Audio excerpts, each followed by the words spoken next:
ከ7 ዓመት በፊት መጋቢት 24 2010 ዓ.ም በኢትዮጵያ ታሪክ የተመዘገበው ሰላማዊ ስልጣን ሽግግር ይዞት የመጣው ለውጥ ከፍተኛ ሆኖ በታሪክ ተሰነዷል። ይህን ታሳቢ በማድረግም በዛሬው ዕለት ለውጡን ተከትሎ ለተሰሩ ስራዎች እውቅናና ድጋፍ የሰጠ ሰልፍ በሸገር ከተማ ለገጣፎ ለገዳዲ ተካሂዷል። የድጋፍ ሰልፉ ላይ ነዋሪዎች ከለውጡ መንግስት ጎን መሆናቸውና ለተሰሩ ስራዎች እውቅና የሚሰጡ ድምጾች የተሰሙ ሲሆን ለውጡ አዲስ ሐሳብን ያስተዋወቀና አካታች ስርዓትን ይዘረጋ መሆኑ ተነግሯል።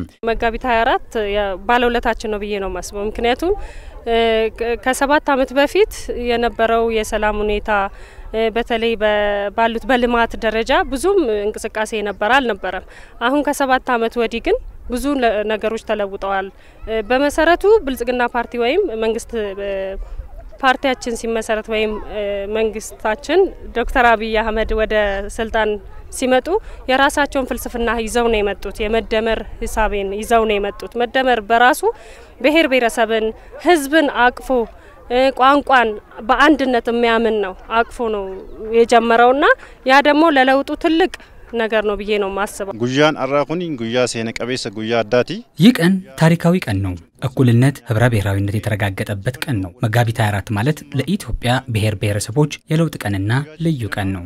ሙተሰባሰሉም ብዬ ከናቲፍ ይስአዳድ ባለፉት 7 ዓመታት በፖለቲካ ኢኮኖሚና ማህበራዊ ጉዳዮች ላይ የተሰሩ ጠንካራ ስራዎች እንዳሉ ሆነው የሴቶችን ተሳትፎ ለማሳደግ የተሄደበት ርቀት ከፍተኛ ነበር። ስልጣን ላይ ያሉትም ብዙዎቹም ሴቶች ናቸው።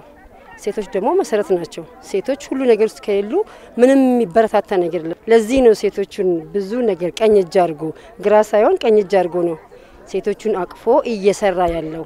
ለዛ ነው ውጤታማ የሆነው። አንድ መንግስት ብቻውን ውጤታማ አይሆንም። ህዝብ ነው። ህዝብ ደግሞ ከሴት ነው የሚጀምረው። ስለዚህ ሴት በመሆኔ ደስተኛ ነኝ። እኔም ደግሞ የዛ አካል ተጠቃሚ ነኝ ማለት ነው። እነዚህን አካታች የሆኑ ለውጦችን በማስቀጠል ሀገርን ከብልጽግናና ማማ ላይ ለማውጣት የማይነጥፍ ድጋፍ ማድረግ ያስፈልጋልም ተብሏል። ህዝባችን ከመንግስት ጋር መሆን አለበት፣ ግዴታ ነው። ምክንያቱም የሀገራችንን ሰላም ለማስቀጠል የሀገራችንን እድገት ለማስቀጠል መንግስት ያለው የራሱ አመለካከት በራሱ ከህዝብ ጋር ነው የሚንቀሳቀሰውና ህዝብ ደግሞ ከመንግስት ጋር ሆኖ ይሄ ለውጡን ማስኬድ አለበት። ድጋፋችንን ሰላማችንን መጠበቅ ነው። ከጎናችን ያለውን ህዝብ መጠበቅ ነው። ወተን ልማቱ ላይ መሳተፍ ነው። ያ ነው ከመንግስት ጋር መሆናችንን የሚገልጽልን። መንግስት ከኛ ጋር እንደሆነ ሁሉ እኛም ከመንግስት ጋር የምንሆነው እሱ የሚሰራቸውን ስራዎች በመደገፍ አብሮ በመስራት ያንን ነው ማለት ጅጅረመን ቪዲ ከኔ ኔብሱን እንልፋታ የተገኘው ለውጥ ይሄ ነው ተብሎ ለመግለጽ ይከብዳል። ለውጡ የሐሳብ ብልጫ የሚከበርበትና በስራ ማሳየት የሚጎላበት ስለሆነ ወጣቱ ለውጡን በመደገፍና ተሳትፎ በማድረግ እንደሚደግፍ ምንም ጥርጥር የለኝም። አብዲን ቀባ ሻኪቶ ኮሌን ቀቡ ከለውጡ በፊት ህዝቡ ከፖለቲካዊና ኢኮኖሚ ጉዳዮች ጋር በተያያዘ ያነሳቸው የነበሩ ጥያቄዎች በለውጡ ማግስት ምላሽ ማግኘት መጀመራቸውም ተነስቷል። ከመጋቢት 24 በኋላ በተለይ አዲስ ሐሳብን ይዞ በመምጣት ለውጥ ለማምጣት ጥረት ስለተደረገ የፖለቲካ እስረኞች የተፈቱበት የፖለቲካ ምህዳሩ የሰፋበት ዲሞክራሲ ያደገ የመጣበት ሁኔታ ተፈጥሯል ማለት ነው። ይሄንን በደንብ ማረጋገጥ ይቻላል። በኢኮኖሚ መስክ ቢሆን አዳዲስ ሐሳቦችን በመምጣት ክረምትና በጋ የሚመረትበት ሁኔታ በሀገራችን የበጋ ስንዴ የሌለበት ነበር። በሸገርም ይሄ ከፍተኛ ውጤት ያመጣበት ነው።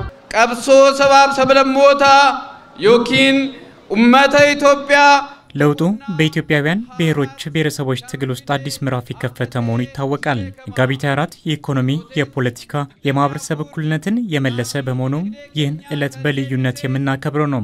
ለአብነት ብናነሳ እንኳን በምጣኔ ሀብቱ ሁለንተናዊ ብልጽግና እንድናረጋግጥ፣ በፖለቲካውም ጠንካራ ሀገረ መንግስት እንድንገነባ፣ በማህበራዊ ዘርፍ ደግሞ የብሔሮች ብሔረሰቦች እኩልነት እንዲረጋገጥ በማድረጉ የዛሬው ቀናችን ትልቁን ሚና ተወጥቷል። ጉያን እንጂፈኖ ኬኛ ጌጉዳ ቀባ